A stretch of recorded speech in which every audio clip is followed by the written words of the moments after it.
So, syempre, nandun yung kaba, pero nandun din yung, Lord, siguro kung para sa akin to, para sa akin naman to. Tama. And you mentioned the name of Ate V. Ito talaga ho yung, can you imagine, you're competing with the likes of, halimbawa, Vilma Santos and other festivals. You're competing against the legendary Nora Honor, who is also the best. You're competing, the best and the best are competing among the best. Di ba? Yung parang, and here are your trophies.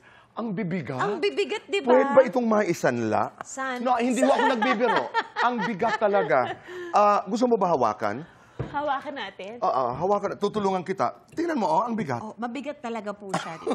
Yung unang reaction mo talaga, kaya nakuha na, kaya pala tinitignan ng mga nananalo ang award. Kasi parang, bakit ang bigat nito? May mga awards, ito pa, ang mas mabigat. May mga awards nga ho na may mesa na ngayon sa tabi. Yes. Because inilalagay nila habang nag-i-speech. Kasi diba? masyado na siyang mabigat.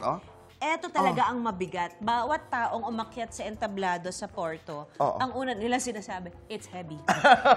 Very heavy. It is, di ba? It is, but it is something na parang, babayaran ko ng excess baggage to, guys. Alam ko nagpasalamat ka na sa parehong festival. But if you were to say thank you to both, ako ang dito ang ganda, tingnan ko nga, sandali lang. Oh my God, ngayon ko ginawa ka na magkasama diba? sila. Ang ganda.